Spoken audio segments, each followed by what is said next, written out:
Welcome to Wednesday on Your View. My name is Morayo Afolabi Brown. As always, I have the ladies of Your View with me. Hi, Tokwe, how are you? I'm good. I'm grateful to God. I feel I need to lament on behalf of my fellow farmers, people that are working very hard and farming in Lagos, in Nigeria generally, because the terrain has been really, really tough for farmers right now. The government has said that we're encouraging farming, we're supporting farmers, but it seems like lip service. It is extremely important for the government to do more to support farmers. When you say more, what do you So specifically, let me say that the insecurity, I have an investor telling me that he's worried for me that I'm farming, that he has like 50 hectares of land that he's not going to the farm because he heard that along the way to his farmland, 2 people got kidnapped. And that they paid 20 million naira ransom. So he's even saying that the security is a big deal because people are scared to go and visit their farmland. That's number one. Number two, the government at a point gave local government bulldozers to support the clearing of land, but they did not follow up to ensure it is maintained and there are connections before you can get the bulldozers. It will be helpful because each farmer doesn't need to do manual clearing of land, and it costs a lot of money to buy a bulldozer. But if the government provides bulldozer that you just write an application, they will give you, you can clear your farmland and provide. Then finally, when you're exporting, you enter into the ports. And your goods that you want to export will get spoiled in transit before even leaving Lagos. So there's a lot of issues.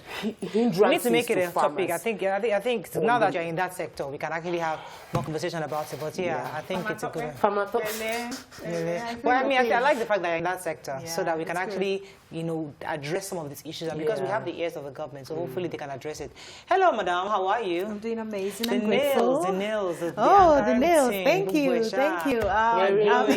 Hair by BC, clothes by BC. Everything. We're just trying to. We're hustling so that people can see the process and see, and all of that. But then I have shout outs to make. First of all, my brother-in-law, Chukwuka Ugbo, today is his birthday. He's not my brother-in-law. If you know how close we are, he's my brother from another mother. He's been so supportive. There are some of the people that make marriage sweet for me because I can always call Chuks anytime to pick up something, do something, and he doesn't complain. We are paddies. We plan cook together and all of that. Happy birthday, Chukwuka. May God continually bless you. Then I have a fan, Onyelosi David Ukamaka. He lives in Prague. And today is his birthday. Yes. Yeah, there's also another one. Did you see that other one? There's gentle person, Oluwatosin Lai. I think today is it her birthday today? Please, ma'am, it's my elder sister's birthday tomorrow. Now, I'd like you to wish her a happy birthday. So, she didn't put her elder sister's name, though. I'm trying to see if from her guru, Tosin Lai, a.k.a. Lai Aladire. Okay, so, but you didn't put your sister's name, but happy birthday to Tosin's sister. Is there any other one? No, that's it. Yeah, because thank you for sending it to her, because she will definitely remember. I will always remember. Yes, how I remember? So I tell them, when they send me the message, okay, there's another one. Okay, says, good morning, Mora, from this side of the world. Please, my mom is a diehard fan of Your View. Today is her birthday. Mrs. Adedoyin Omoyola from her daughter Fumilola Shoeton. Happy birthday, I think I got that one right. So do you know how I remember? When they send me the messages on Instagram, I tell them by 8:30 in the morning, send it to me on WhatsApp. And I put my WhatsApp number. So when I check, I see the messages. If you don't send it, I will know. You need to make an effort. You need the birthday shout out. Nice. That's how I remember. Fantastic. Well done. So it's Wednesday, so much happening in Lagos. Yes. We'll go to the front pages of the papers. Stay with us. We'll be right back.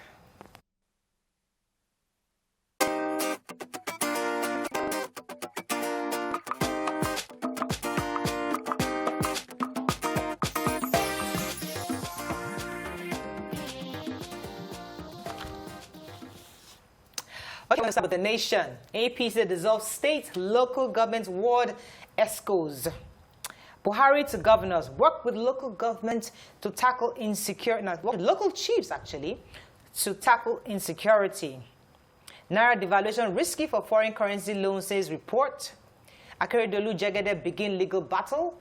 And FG rejects U.S. report on religious freedom.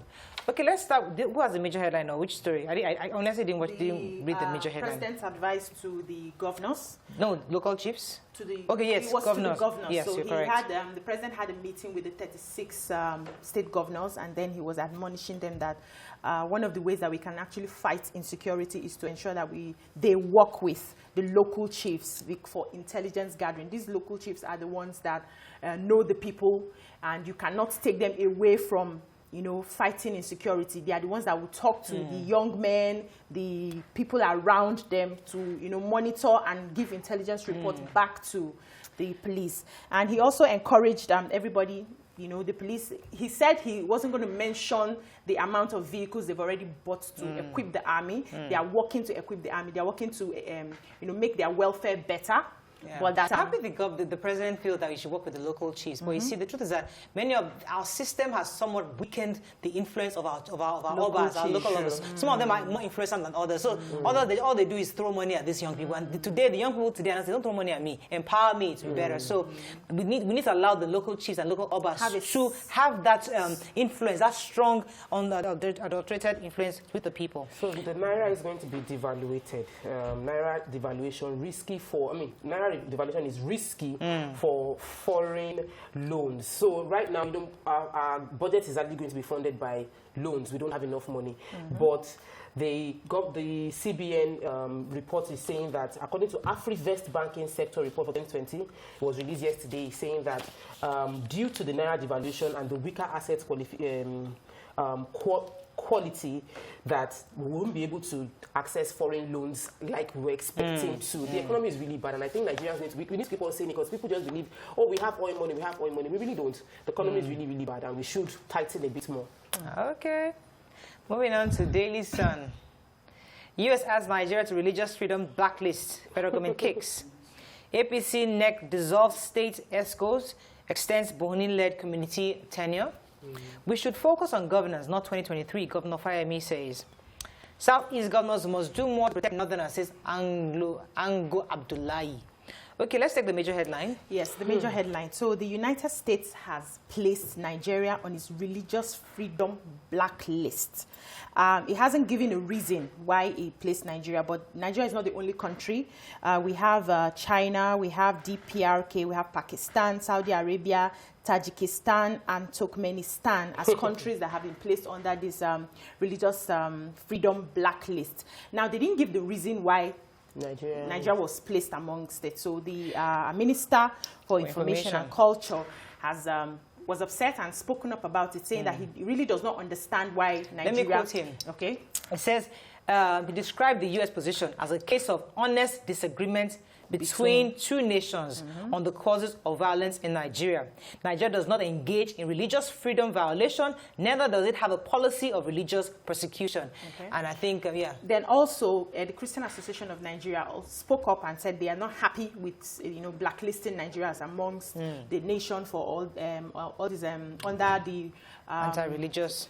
Anti-religious, but that we still have issues of religious persecutions that happen in the country. So they gave instances. I was even shocked to know that in some northern states, Christians are not allowed to buy land for their churches. And even when they buy, they do not have the CO given to them. They also mentioned that some states like Zaria, for instance, they do not have churches in the main city. They do not give them that opportunity. Wow. And some of these little things are persecutions against Christianity. I had no idea. It was shocking to me. Really. I was going to take a story that caught my attention. The governor of Ekiti State was saying that we should focus on governance and not 2023. And he made more emphasis on the fact that we are focusing so much on 2023 and forgetting that the real problem is the local government influence, because really the people don't live in federal government, they live in the local government. And despite the amount of allocation given to the local government, we still is yet to see proper development. So they're supposed to be the one in charge of schools, healthcare, the inner roads and all that.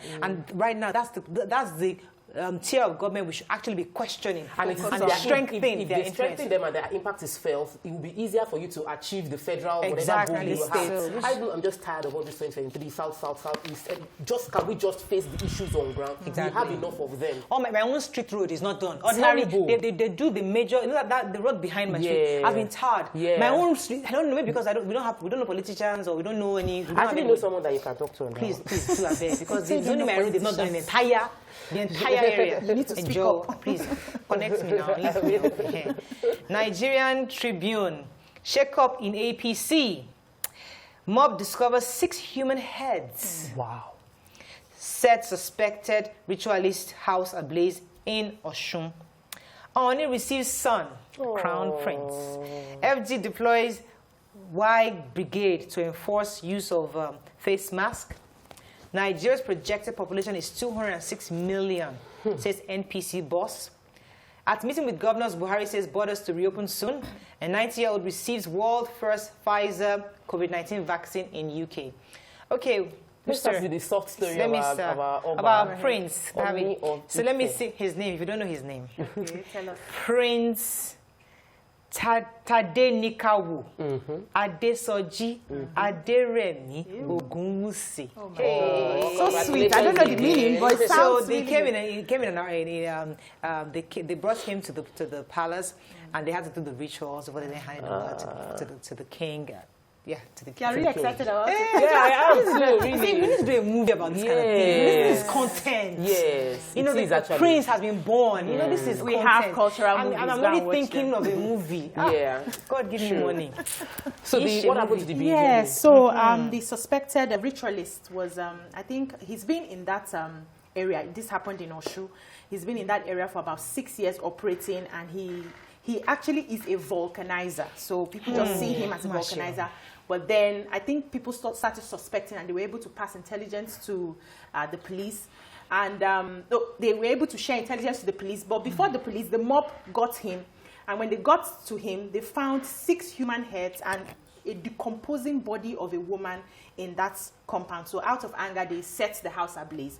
But the Oluwo of Iwo has spoken to them and said that he wants to get permission to take over that area, and he's requested for investigation so that they find the vulcanizer, find the people his associates in that business. Definitely has people he's been working with. So investigations are ongoing already. And our president has said that now that the message has sunk in to our neighbors in the borders, we are going to reopen the borders soon. He didn't give us a date.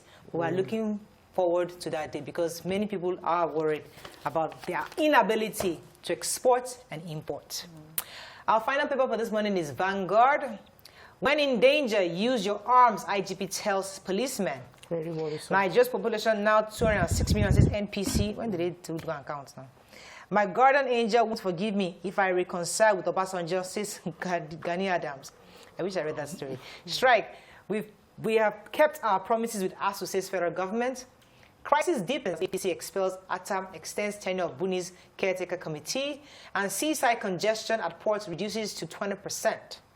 Okay, which story so the ASUU, please, they said they're going to call off the strike today. Yesterday, the ASUU spokesperson, Professor Biodun Ogunyemi, mentioned that they cannot resume with hunger, empty stomach. That was his word. And the Minister for Labour and Employment, Christy Geredi, said, no, we've already met your needs. We've already offered to pay you. We created the timeline. And the same timeline had been faithfully being complied with. He mentioned that the federal government has already constituted a negotiation committee to go through 2009 issues that they brought up, and that 40 billion earned by academic allowance has been processed. And just as 30 billion revitalization funds, bringing it to a total of 70 billion already processed to be disbursed to them, and so they should resume to the office. But that's for the ASUU. I want to plead with ASUU that ASUU should, at this point, let the students get back to school and be learning. But the case of what is happening in Apapa, I want to talk quickly about it. So, Apapa gridlock, Vanguard did investigation, found out that that the issues that are happening in Apapa causing the gridlock was caused by is man-made, that is human beings that are causing the issues, that people deliberately make the process slow so that they can extort from 70,000 to 200,000 from trucks. Wow. And that what causes the delay is that truck drivers and truck owners are trying to negotiate on how much they will pay in order to scale through. I remember the NPA boss coming saying that there was going to be automated call-up system. Till now, that isn't operational. And they say it's deliberate because if it's automated, there will be less corruption. But because there's a manual system, people pay to be called up manually. However, the chairperson of the Presidential Task Force, Okwefa, said that they should bring whoever is extorting the money forward. They should hold them. The major story quickly. Okay. Yes, so the Inspector General of Police has given a directive to, I think there was a meeting with the command in Ebonyi, and then he said that the police should be able to defend themselves, that this is not, as a result of the NSAS, you know, the police, according to them, suffered a lot of loss, especially in Ebonyi. They said they lost 4 policemen, they lost buildings, about 11, and some other things that were lost. And so they shouldn't just stand and fold their hands and let people, you know, bring violence to them. They should be able to defend themselves. And he's not telling them to shoot at the heart. They can shoot somebody on the leg.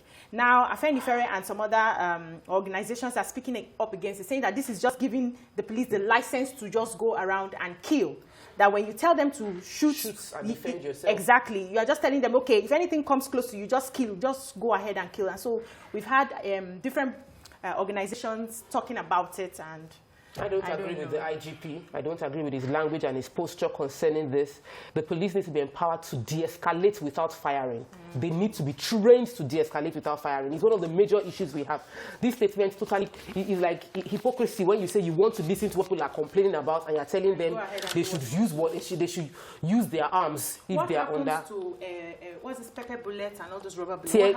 Can't we work towards? Can't we work towards buying it? Or what? We don't train to de-escalate.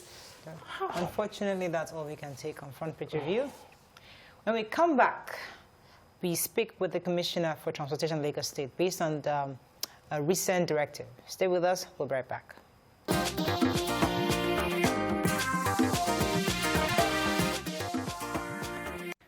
Thanks for staying with us. So, to ease traffic congestion in Lagos, the state government ordered all street gates across the state to be open between 5 a.m. and 12 midnight, or have them dismantled. Now, we'll be having the Commissioner for Transportation in Lagos in a moment to discuss it, but in the meantime, we'd like to hear your thoughts on it. You can call us on 090-241-63440. You can also tweet us at TVC Connect. Please hashtag UVTVC so we can read your tweet. All right, so many streets, especially in inner roads, always close their gates, some by 8 p.m., others even maybe like they extend it to like 10 p.m. But I was told that there was a particular neighborhood, the outside the Lab Bridge, that they actually allow people to pass when there's traffic to Omole, because of the time that they never used to allow us to pass them.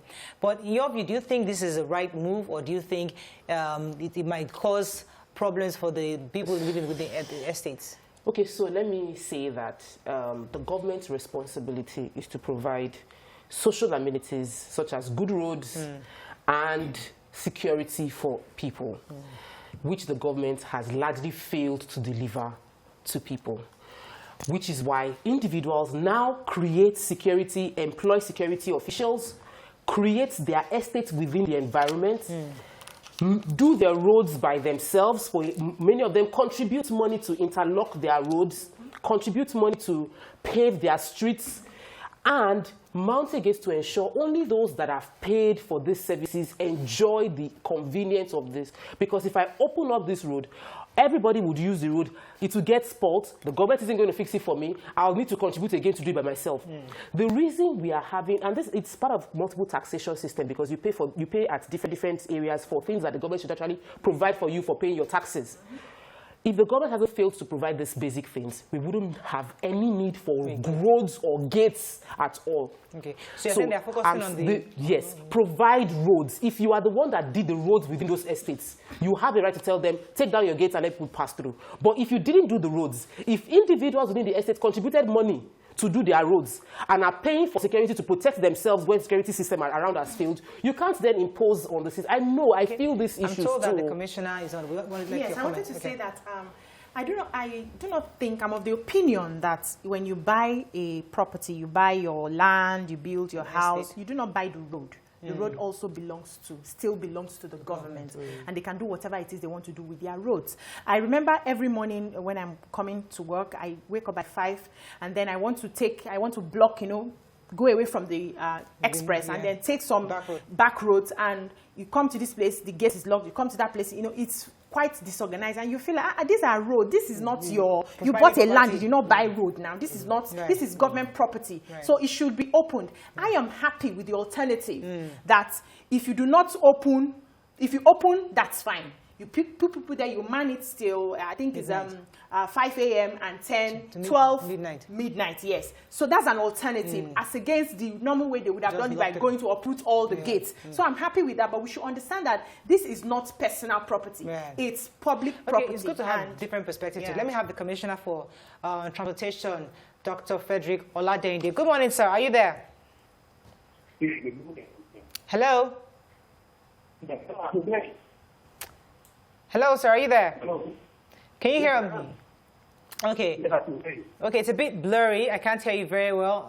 It's muffled, but we'll try to. I'm on the road, and I'm hoping that the signal will be better. All right. So we've just the ladies have just shared their thoughts on this. What are could you tell us exactly what informed your decision to give this directive in Lagos State? Okay. Can you hear me? Yes. Can you hear me well? Okay, yes. Great. So let me make it clear that, you have some gated community in Lagos, and as long as you have an approval, I think those gates will be allowed to stand. So what do you require, to get an approval? So you have to do a TIA, which is called Traffic Impact Assessment. And we have to ensure that the road that we want to gain does not lead to another community. So you're not blocking other people from joining other communities, etc. Okay. So if you have an enclosed estate, obviously you'll be qualified to gate. But the decision behind, the rationale behind the state is based on that we have limited roads in Lagos. And we have 70% of our roads, residential roads, are about government roads, and these are allocated that people produce. Sir, we're having trouble hearing you. Are you hearing me? It's a bit muffled. It's really difficult to hear you. Okay. Can I okay that? Maybe we should call you back. We'll try to call you back. Okay. All right. Okay. So he was saying that if your estate doesn't link to another community, maybe you're qualified to have that gate. But he had used the Magodo estate as an example. But Magodo estate is not linked to another community. It's the estate. So I'll find out why from him when he comes back. Who created the estate? He talked about approval. I think Lagos State has a plan of what this area is supposed to be. The government reserved area. Exactly. The government reserved so area. They know the areas that you're supposed to, that you could get a permission to have a gate. And most of all these areas that are gated is just people deciding, because we want to protect ourselves, let us gate this and lock it at so and so time, which does not go through the approval. So I would have loved to ask him how easy would it be for people to get approval? We understand when you want to get approval for anything in the country, it takes you a very long time. You bribe here and go there before they even pay attention to your file. So how easy would you make it for people so that those who have a legitimate right to have a gate can have their gates? Then for those who do not have a legitimate right, the option of you open at so and so time and make sure that you have somebody there. Because see, if you go to work early in the morning, now especially living in an area where most people are businessmen who wake up by 10, you'll be at the gate honking and nobody's paying attention to you. It seems like it's can be frustrating. So it is frustrating. I understand. Okay, the Commissioner is back. Would you like to ask me? Welcome back. So let me see if the line is clearer now. Okay, can you hear me? Yes, it's okay. All right, so you were explaining to us, how this came about. So I'm saying that the decision and the rationale behind the decision we've taken is because when you look at what is happening around, there's a lot of construction based on major roads, and so we have a lot of alternatives, and these are the alternatives that people in. So in order not to constrain people to the main outreach, which is already a constraint, I think it's important that we do an assessment of the roads before you put a gate. So a gate I mean, a road that leads to another community cannot be gated because that means you will deprive the community from getting to their residential area or wherever you want to go and do business. So we need to look at where you want to put the gate.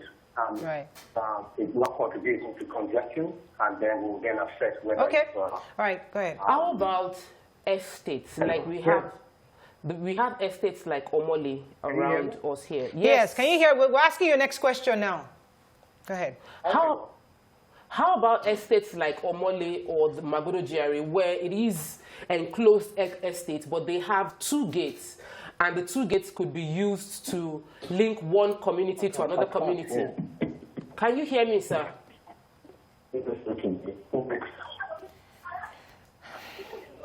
Hello, sir. Are you there? We're trying to ask you a question. Can you hear us? No, I can't hear you. That's the problem. Okay. We might need to go on a quick break and try to get this cleared up. We'll be right back.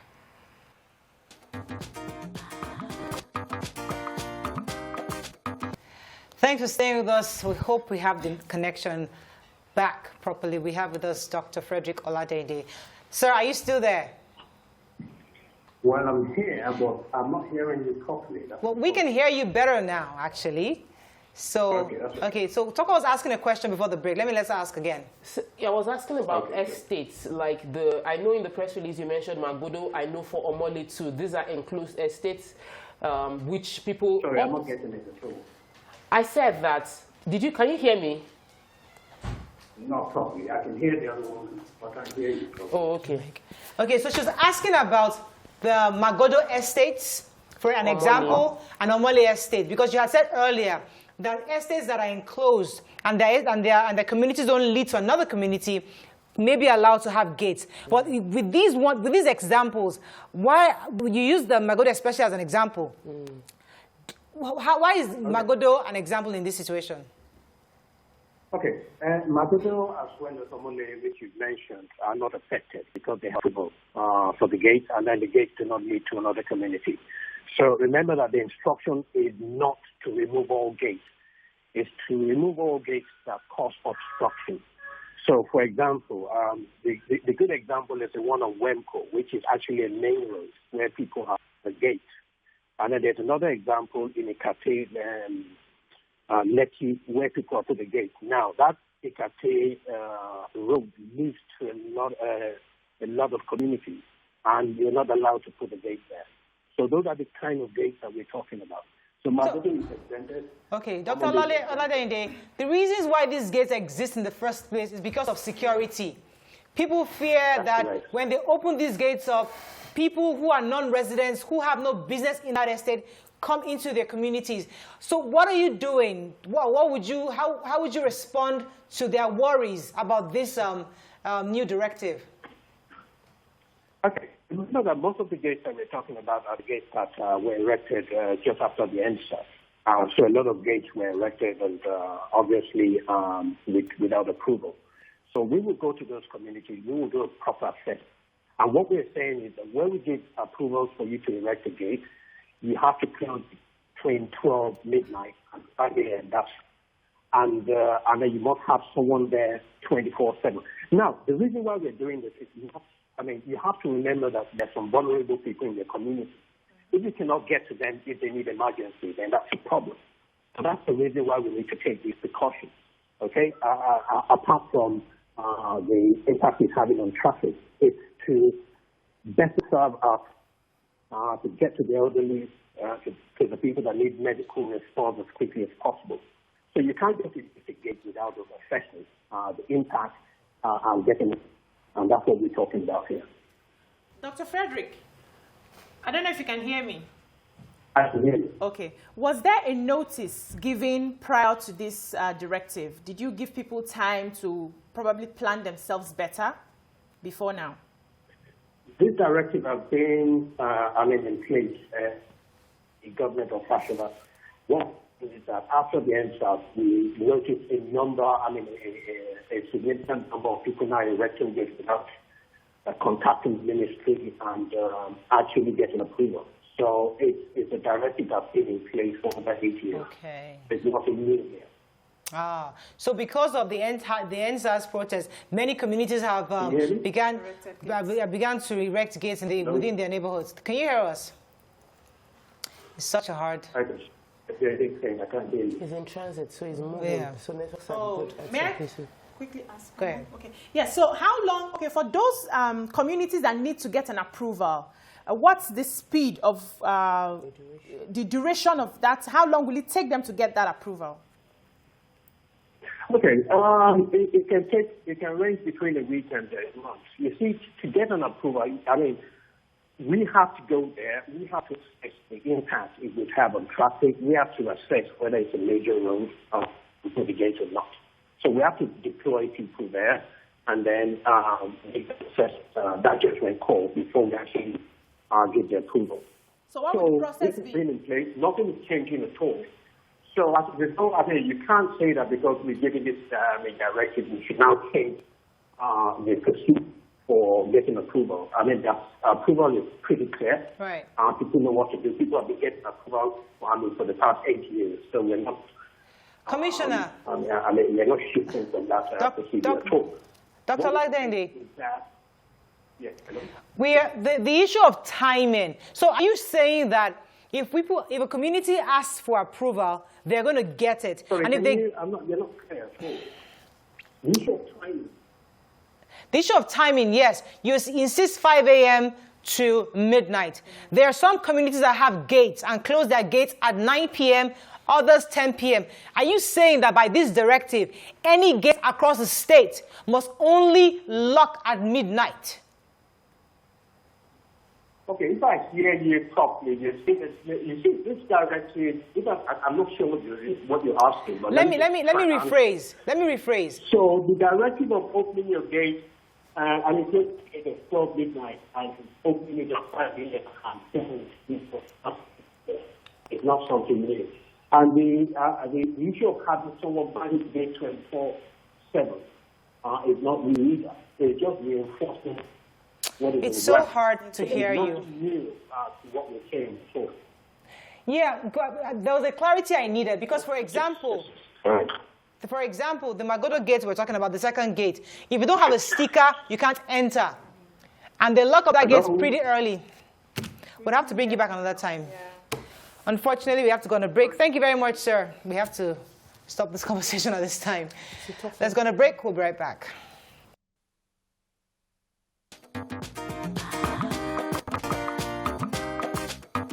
Thanks for staying with us. So this next segment, we want to borrow, are we?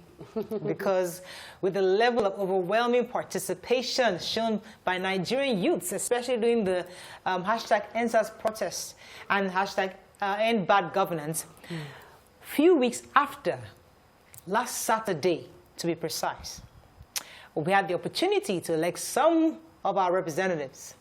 The turnout was very low. We heard that Lagos State recorded 9% voter turnout.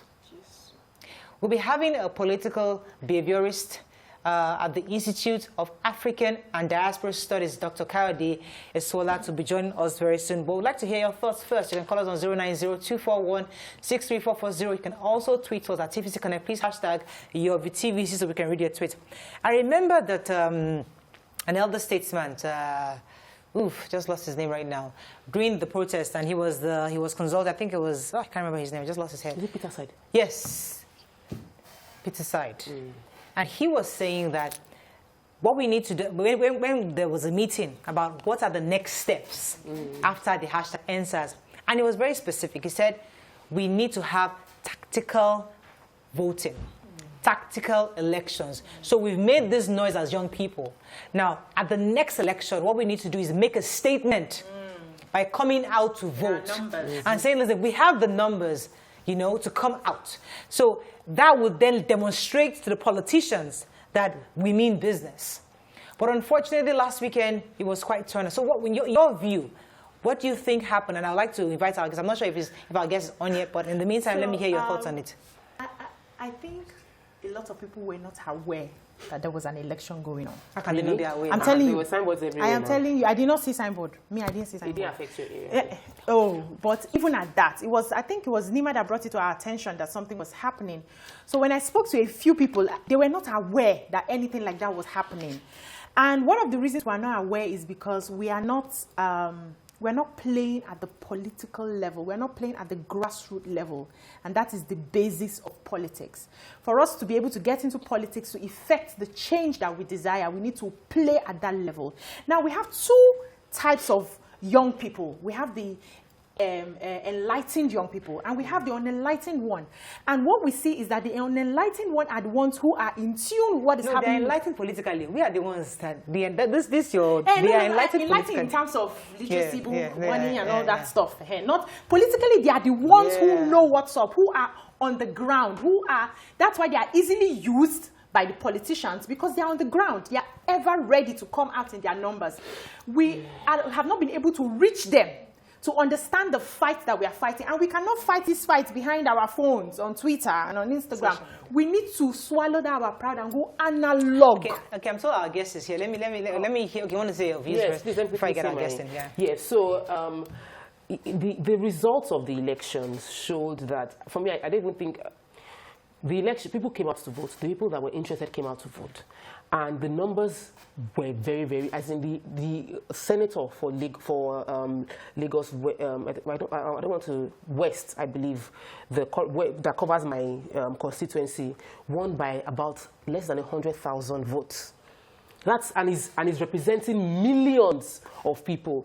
And he's going to be voting and speaking on behalf of millions of people. But less than 100 people came out to vote for him. We're not doing him any disadvantage. We're doing ourselves disadvantage because if we did not put a stake into his election, we would not have a reason to hold him accountable. And it is our own fault because there were unlike you, there were signboards everywhere for multiple even parties. Not your area. Yes, because it wasn't affecting your area. It was affecting us. We saw the signpost. I asked my neighbors. Nobody went out to vote. And I'm wondering, we just took it as a time to sit at home. Because I did ask somebody, and that person said, we already know who's going to win now. So what is it? We can't even see any opposing posters. There's only one poster we see. He will win now. That's what they were saying. But let me bring in our guest because we'd like to hear his thoughts. Dr. Kayode Eswola, good morning. Are you there? Yes, I'm here. Good to have you on the show. So we're discussing voter apathy, especially on the back of our voices being heard recently at the #EndSARS protest. And in your view, would you say it was disappointing, or do you say that was expected? Well, I will start by declaring that was absolutely expected. Okay. We were raising this issue because of the EndSARS political protest against the Nigerian government, the issue of police brutality and allied ones. But if you understand political protest as an aspect of political behavior, what you see is that it comes up often, emphasis on often, where people do not trust the established structure in the political system. In other words, have a political system where there is election as a means of making political statements, as a means of changing political situation. People have no trust in such a structure.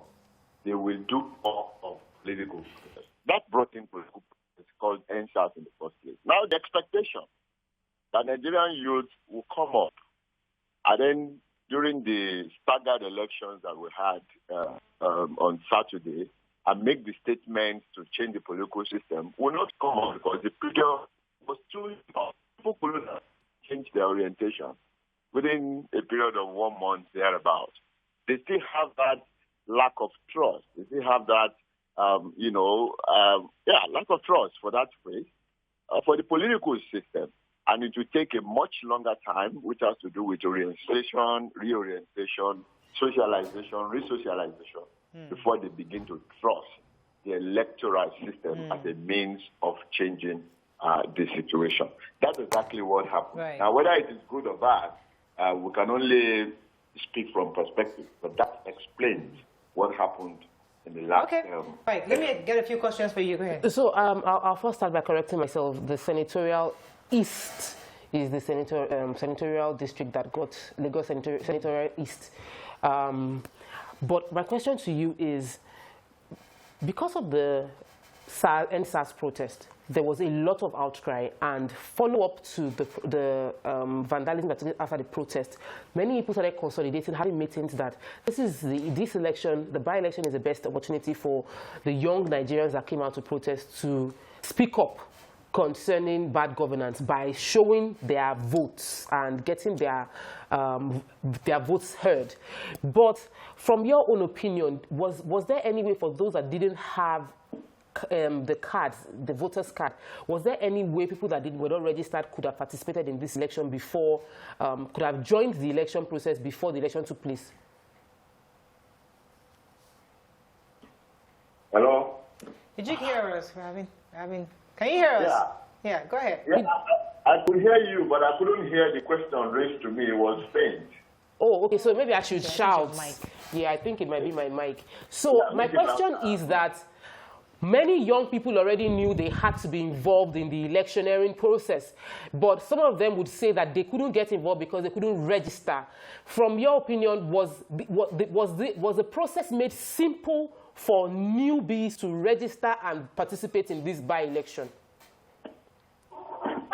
Given the experience we have had in the Nigerian state for almost many years now, no aspect of the political process has been made simple for popular participation, right from registering for political parties membership and even paying money to be able to get form to participate in elections. Everything has been very elitist, very cumbersome, and suspiciously deliberately so that the same set of people will continue to perpetrate themselves in power. That is the picture in Nigeria today. And you remember that is why Bella in his days would call the Nigerian government of crooks controlled by, vagabonds in power.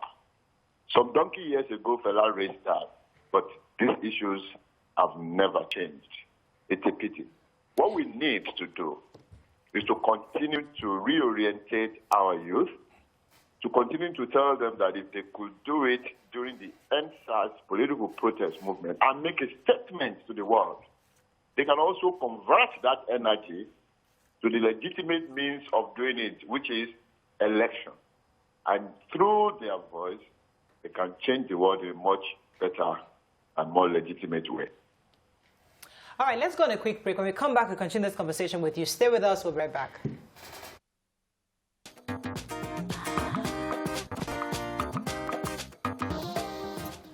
Thanks for staying with us. So we're still discussing voter apathy, especially for young people. Dr. Kayode, are you still there? Yeah, I'm with you. So with this data that our leaders have gotten from these elections, how do you think they can interpret it to actually better utilize young people and give that sensitization that they need for future engagement and future participation? Because every situation, you learn lessons from it. So we've learned from this now. By elections, obviously, we have low voter turnout, but this one was a really, really all-time low. So this is information for leaders. How best can they use this at this time? Well, we are talking about politics. And we're talking about politics in Africa, where getting access to political power is the only way to survive, to make money, to steal state wealth, and to press opposition and protect yourself forever. Politics in this kind of context would be different from what obtains elsewhere, where the same is not the situation. So, if we talk about our leaders, and I'm putting that word in emphasis, our leaders, learning any lesson from this to be able to improve voters' turnout next time, it will amount to perambulation. Our leaders, the time that we have now, not do that. It is not in their interest to do that. It is like you are asking the oppressor to liberate the oppressed. They are not characterized to do that. They are not mentally prepared to do that. And you don't need the wisdom of Solomon to know that this kind of leaders we have across political parties will never learn lessons to improve the voters' situation. Okay.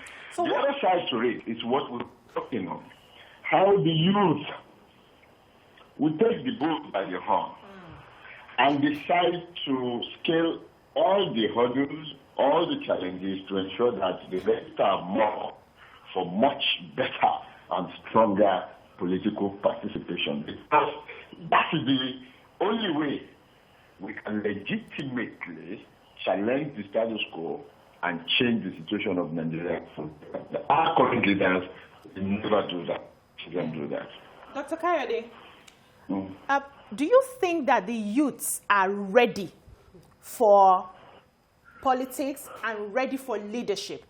Because we had a total of about according to INEC, 4.2 million registered voters. But then we had less than 9%. So it's more like, what I see is more of a talk shop.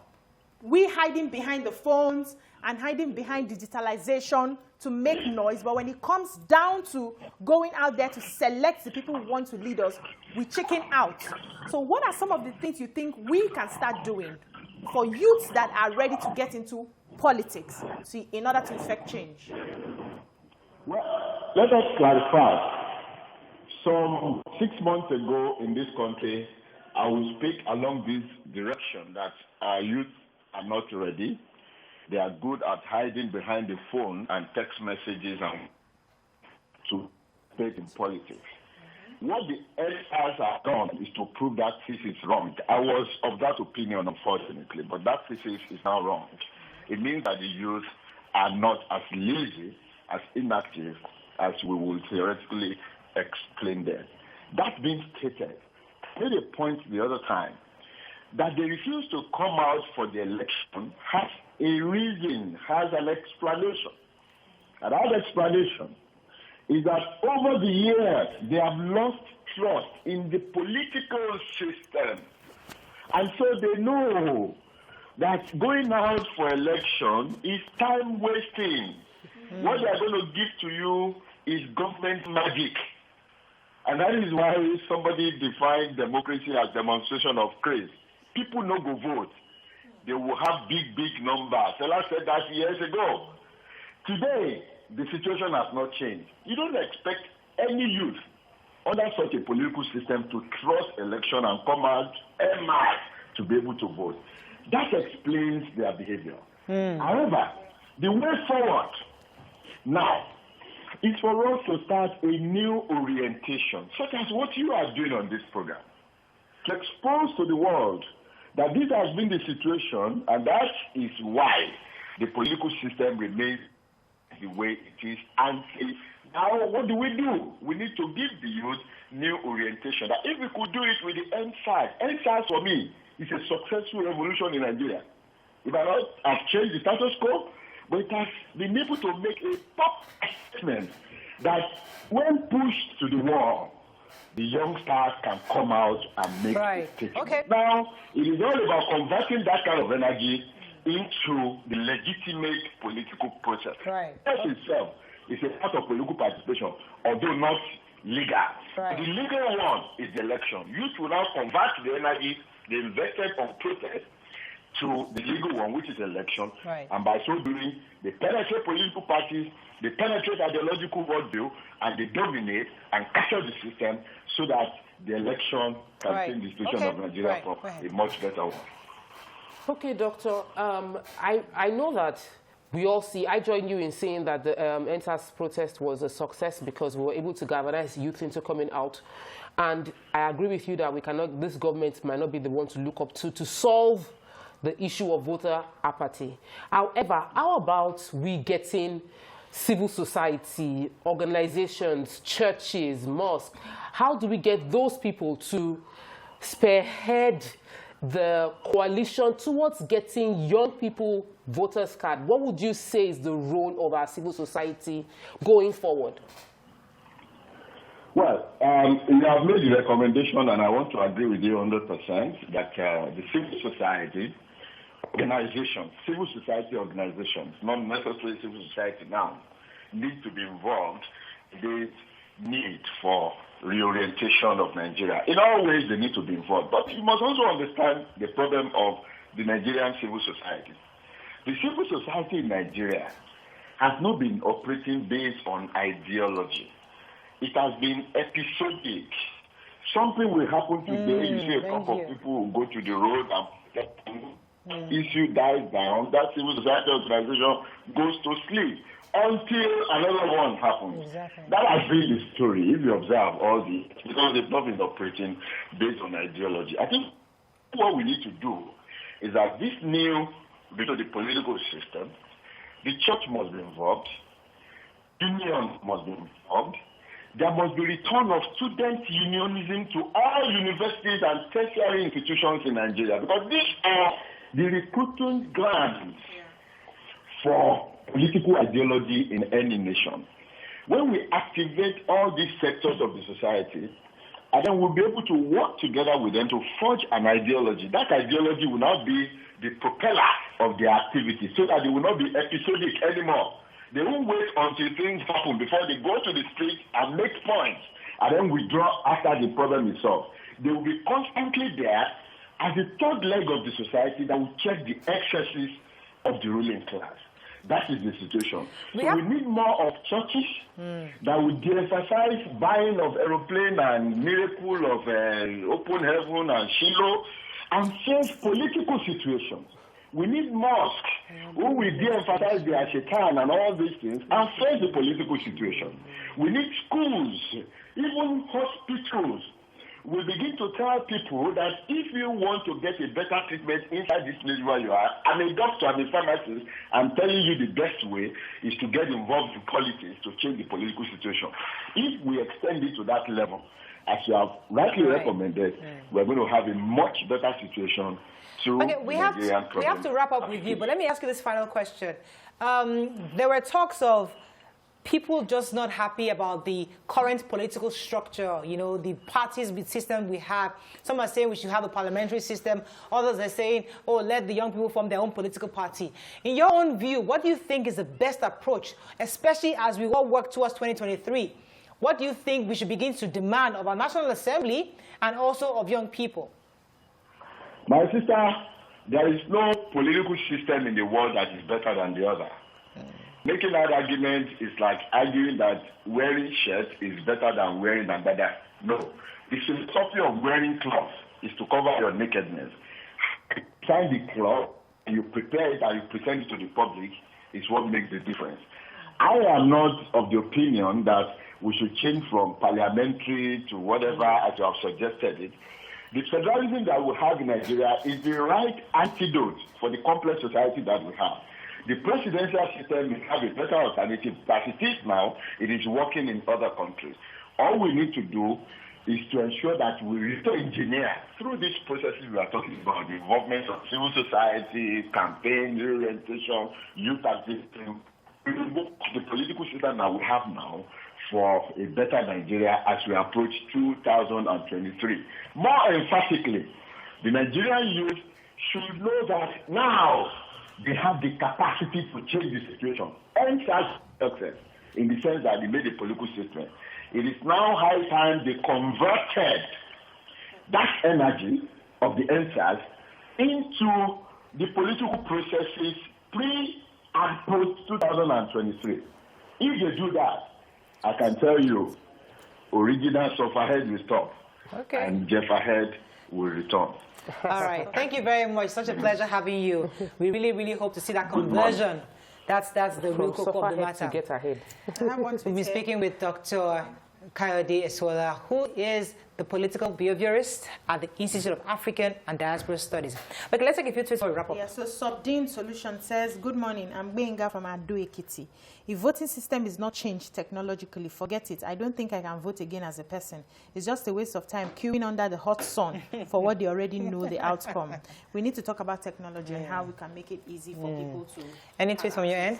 Vitamin D, CCFR says that obviously the youth are strategizing towards 2023 elections. After all, they feel there is no credible candidate in the political parties presented on Saturday that we could have voted for.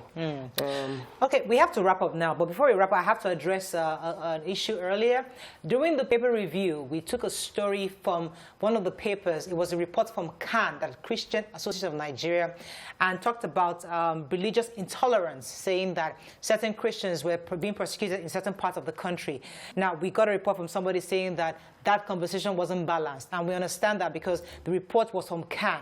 The truth is that there is religious persecution across the country, and we've seen in the southwest and southeast where even Muslims have been persecuted. So we understand the religious intolerance across the country, but that perspective was based on the report from CAN, not our personal opinion. So it's important that the person who raised the concern understand that it wasn't a personal opinion, it was just a report from CAN.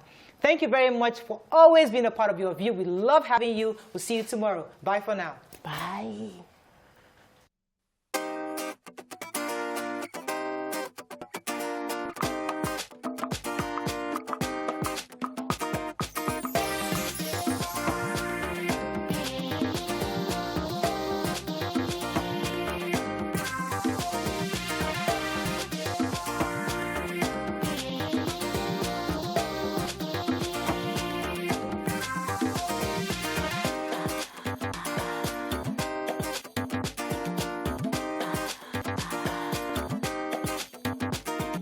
The following